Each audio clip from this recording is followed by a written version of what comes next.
to take a look at SMART outcomes or SMART objectives and how to write them. And so we're going to be applying the SMART framework that's commonly associated with goals to the idea of an outcome or an objective. And I'm using outcomes and objectives here interchangeably because depending on where you find yourself in your career, whether it be K-12 or higher ed eventually, or even some states like to use the word outcome versus objectives, really they're going to be interchangeable. And so what does that mean? SMART stands for specific, measurable, achievable, relevant, and time-bound. So when we talk about SMART goals, those goals have to meet all of that criteria. When we're talking about SMART objectives or outcomes, they also have to meet all of those criteria. And what I want you to think about is that they are well-defined skills and tasks that can be done. So it's an action verb, it's active. We're having a student complete a task with that verb. And so what do those components look like? When I say that if something is specific, it means that the objective should clearly define what will be achieved with a very precise action verb. And so if I'm looking at that very precise action verb, it's identify. If I say students will identify integers from a list of numbers, identifying the integers is very easy because they're able to point and tell you this is an integer, that is an integer. So that precise action verb is related to what the student should do. If it is student should define integers, then I should be able to ask the student, what is the definition of an integer? And they should be able to tell it to me. Or I would say, here's a definition, what type of number is this? And so that specific is whatever you're assessing and how you're going to assess it, that verb needs to be precise to match the assessment. It has to be measurable, which means that the objective should correspond to a task or an action that is clearly measurable. So I can't measure something like knowledge. I can't measure understanding, and I can't measure learning. I can measure if a student can identify an integer. I can measure that they describe it. I can measure that they justify it. I can measure all of those pieces. So what you're doing is you're really taking what you want them to learn and you're describing the ways that if they can identify an integer, define it, if they can describe it, if they can explain it, then that's how I know that they learned it. So we're kind of needing to step back from the idea of those unmeasurable verbs, and we need to identify what are the verbs that would let us know that if they can do all these things, then we know that they got the point of the lesson. They need to be achievable. So achievable is really about the objective being realistic and attainable within the level of mastery that you're teaching, that you've provided adequate scaffolding and practice, and the time allotted for your learning is appropriate for the objective as well as the resources.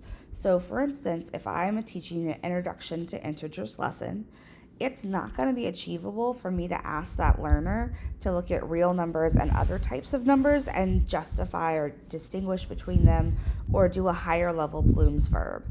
Because I just introduced the idea, the achievable here would be defining it. It would be identifying it. It would be those simple lower levels. And then as you build upon that lesson, then your objectives get higher level and your verbs get a little bit more difficult with tasks. The other piece is if we have an objective, we have to have them practice that objective in the lesson. I can't just give a quiz and the quiz is the first time the student is given a list of numbers and asked to identify an integer. I have to do that in my lesson.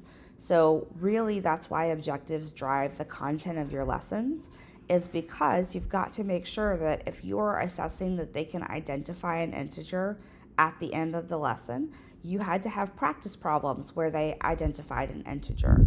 And so this is the key component of backwards design. The time allotted is also really important. If you give a quick 10-minute lesson, we can't really expect learners in 10 minutes to have fully mastered the idea of an integer. So keeping in mind how much time you've given the learner to process the concept is also really important. Keeping it relevant is important. So in K-12 especially, we've got state standards, we've got district standards, we've got national standards, we've got a lot of things that go on within lesson planning and writing objectives. And so making sure that your objective is relevant means that it fits with the unit, it fits with the textbook content that you're teaching, it fits with the standards that your school has adopted, and so it should be relevant to all of those things. And time bound is one that often gets left out when people talk about objectives, but it should be a clearly defined time frame with a consistent assessment cycle. So your students should know that, aside from like a pop surprise quiz, every Friday I have a test. Every Wednesday I have a quiz. So we should have a clearly defined time frame that you're going to assess them that they should be aware of. Or you should announce, we're going to have a quiz on Friday on these lessons. Make sure that you prepare for them. So giving them a time-bound amount of time as a part of your teaching where they know when the assessment's going to happen is going to be really important so that they know and they're prepared to be able to come and show that they can demonstrate the verb and the objective. So let's talk about being specific. Being specific, you need concrete language and exact terms, which means that verb has to really be precise. If you're using something like students will be able to, let's say, distinguish between integers and real numbers. If I'm asking them to distinguish between, that means I have to give them numbers that are both real and integers. And then I have to ask them which of the following is real and which of the following is integers. So I have to ask them 2 questions to allow them to really make it through the objective of to distinguish between them. So you've got to make sure that whatever your question you have, the question that's going to be written for that objective, or questions, plural, is very precise to what you taught them in the lesson so that the practice problems match it, so that the scaffolding matches it, and so the students know what they're trying to demonstrate. You want to avoid unmeasurable verbs like learn, understand, know, think, etc. Remember, we can't measure those things, and the way that we measure them is through those precise verbs. So I know that a student learned the concept if they can identify an integer, define an integer, describe it, and distinguish between them. So it takes me a lot of different objectives to get to that point of saying, okay, now I feel like you learned it. So the objective is never learn. That's what we want them to do, obviously, but the objective is how you're going to assess them so that you know that they've mastered the concept. Verbs should be scaffolded. So at the introductory lesson where you introduce integers, you should be using lower level Bloom's verbs like identify, define, recall. We should not be asking them to justify that a number is an integer. So I shouldn't be asking them that yet. That would need to happen later on. And so verbs have to be scaffolded from the lesson level to the module or unit level. So while I want them to begin by defining integers, at the end, I want them to be able to justify it. And so that means that in my lessons and my assessments, I have to take them from that identify or define, move them through that to distinguishing between, to describing, to explaining, and then finally they can justify. And with that idea, they should collapse. So it's not that you're going to take every lesson objective you had for the entire unit and assess that on the test. That would be way too many questions for a learner. However, they should collapse. Like if I ask them to justify that a number is an integer, as a part of that justification, they're going to have to give me the definition of an integer. They're going to have to distinguish between integers and other types of numbers, and they're going to have to be able to identify an example of an integer.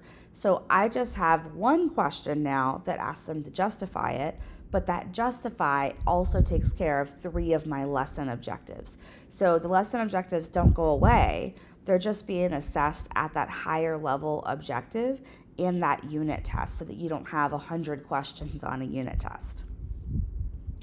You always want to check your levels of your verbs because sometimes verbs like describe can be at different levels. Depending on what I'm asked them to describe, to apply, to explain, to distinguish, I could be getting a little too advanced. So when you're looking at a lot of these tools that tell you that, a Bloom's 1 is going to be this, a Bloom's 4 is going to be this, the point of difficulty that happens is that if I'm asking them to describe the characteristics of an integer, that's a lot harder than just describing integers and giving examples in your description.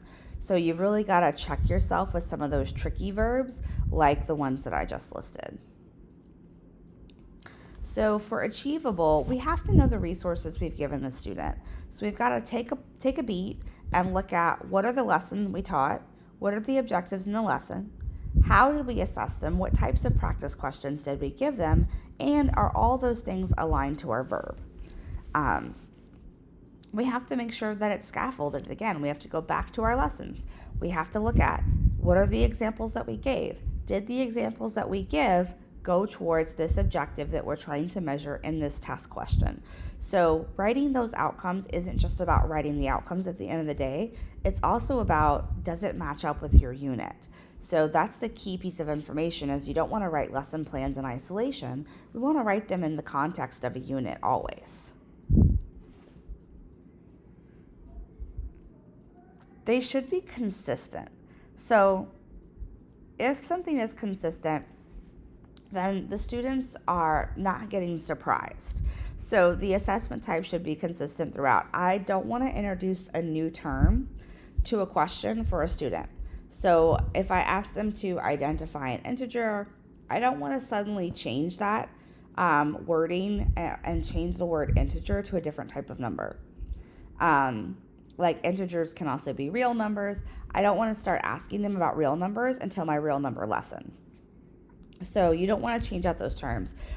You don't want to change direction sets. So if your quizzes are always multiple choice, you don't want to suddenly have a fully open response quiz, because that can be really difficult for students to acclimate to, and then you're not just testing their ability of that outcome, you're also testing their ability to take a test. So you want to be really careful there.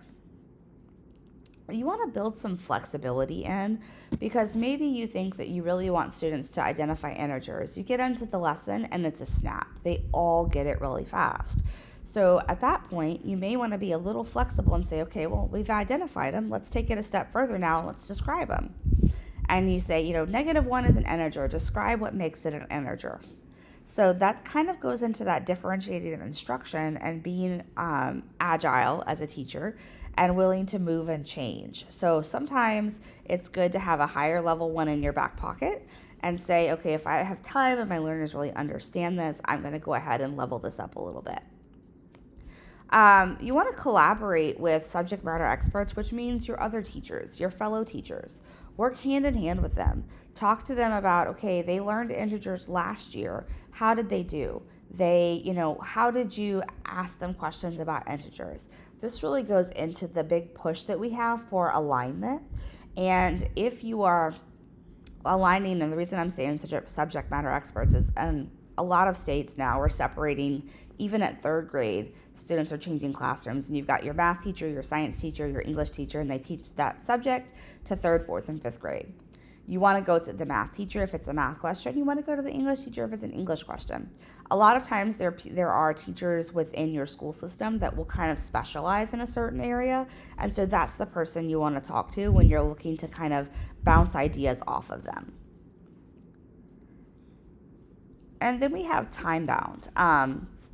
If I'm looking at time-bound verbs and I'm looking at time-bound objectives, I want the objective to be appropriate to the lesson. So if I'm just introducing it, it needs to be a level 1. If I'm assessing it as a unit exam, it's going to need to be a little bit more.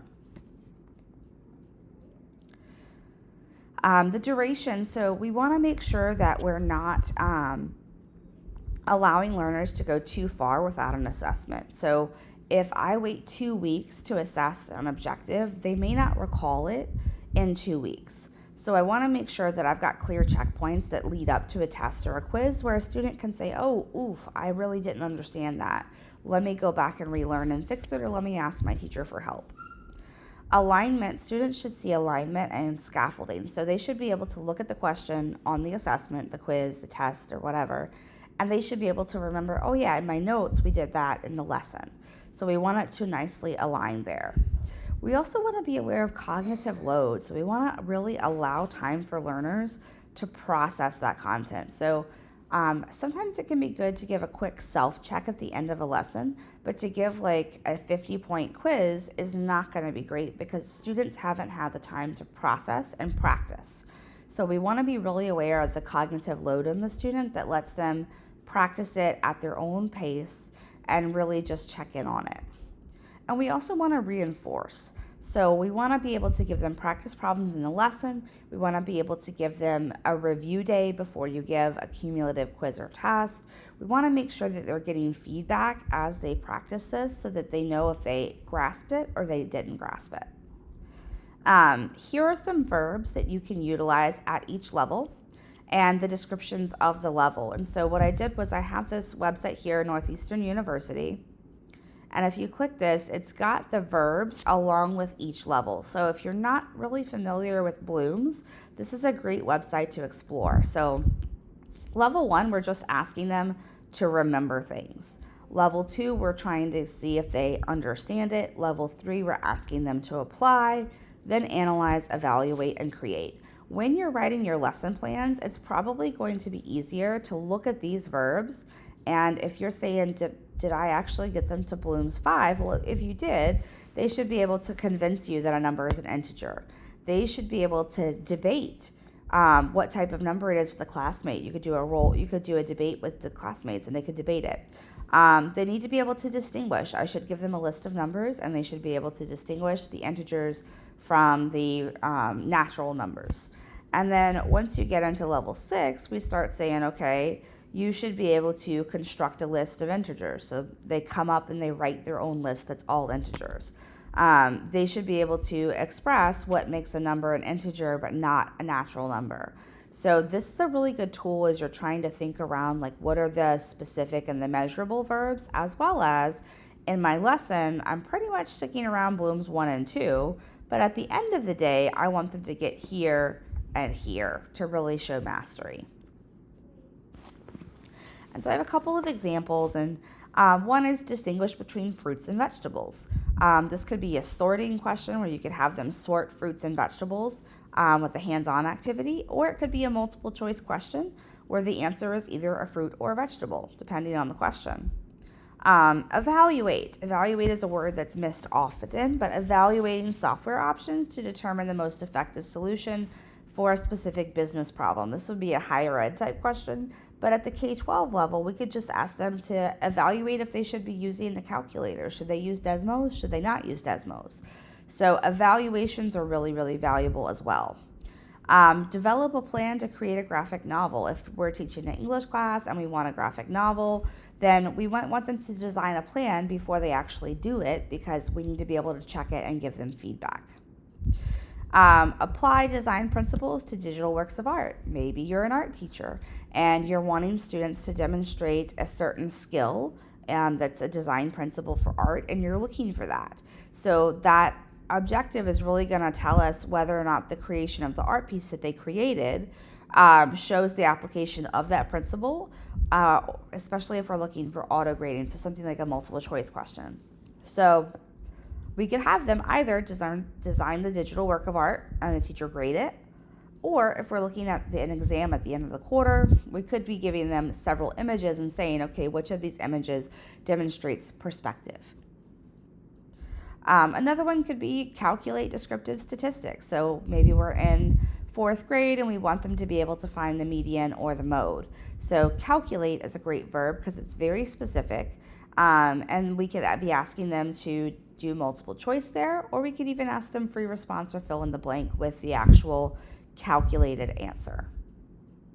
So some key takeaways from this is to really set clear and unambiguous objectives.